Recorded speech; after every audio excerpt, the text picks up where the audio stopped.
Samajwadi party के महासचिव स्वामी प्रसाद मौर्य और बदायूं से भाजपा सांसद संघमित्रा मौर्य के बीच लोकसभा चुनाव 2024 में तगड़ी भिड़ंत देखने को मिल सकती है। जी हां, यह ऐसा पहली बार नहीं होगा। राजनीति में कई बार ऐसा देखने को मिला है कि परिवार के ही सदस्य आमने सामने एक दूसरे के खिलाफ होते हैं, लेकिन इस वक्त देखा जाए कई कयास ऐसे लगाए जा रहे थे कि स्वामी प्रसाद मौर्य अगर अपनी बेटी संघमित्रा मौर्य को कहते तो वो समाजवादी पार्टी में आ जाती।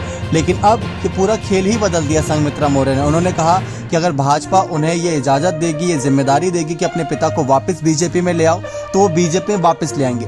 लेकिन स्वामी प्रसाद मौर्य ने यह बयान दे दिया कि मेरी बेटी थोड़ी नासमझ है, नौसिखिया है, अभी हाल ही में आई है राजनीति में, तो शायद इसको इस बात की परख नहीं कि स्वामी प्रसाद मौर्य क्या फैसला लेते हैं और क्या करते हैं। क्योंकि ये बात हर कोई जानता है कि स्वामी प्रसाद मौर्य ने पहले जनता दल छोड़ी, फिर उसके बाद बहुजन समाज पार्टी छोड़ी, फिर इसके बाद बीजेपी छोड़ी। कभी भी पीछे मुड़ के नहीं देखा। वो हमेशा जिस पार्टी के साथ गए उस पार्टी के साथ रहे, फिर दूसरी पार्टी के साथ गए।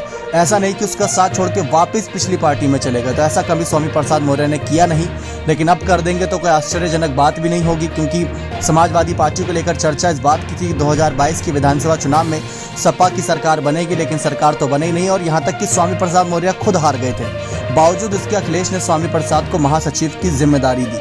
लेकिन संघमित्रा मौर्य की स्थिति साफ हो चुकी है कि शायद वो सपा पार्टी में ज्वाइन नहीं करेंगी और भाजपा से ही उम्मीद लगाए बैठी है कि भाजपा उन्हें दोबारा कोई बड़ी जिम्मेदारी देगी, किसी सीट से, बदायूं सीट से ही देगी या किसी भी सीट से देगी, तो वहां से उतर के अपने आप को फिर से वो साबित करेंगी।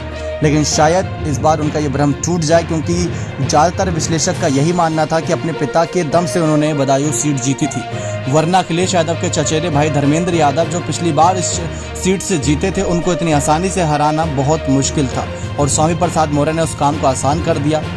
लेकिन अब देखते हैं क्या रहता है संघमित्रा मौर्य का आखिरी समय तक डिसीजन, क्योंकि अगर ऐसा नहीं रहा तो ये बात साफ है कि अखिलेश यादव कोई ना कोई रणनीति ऐसी बनाएंगे कि संघमित्रा मौर्य वर्सेस स्वामी प्रसाद मौर्य के बीच थोड़ी बहुत भिड़ंत प्रचार के वक्त तो देखने को मिलेगी ही मिलेगी। क्योंकि जातिगत समीकरण एक ही है, एक ही कहीं ना कहीं समुदाय से है, तो अगर एक दूसरे के खिलाफ रहेंगे तो वहां पर अखिलेश के लिए आसानी रहेगी संघमित्रा मौर्य को रोक पाना। देखते हैं क्या कुछ डिसीजन रहता है संघमित्रा मौर्य का। बन रहे चैनल के साथ। बहुत बहुत धन्यवाद।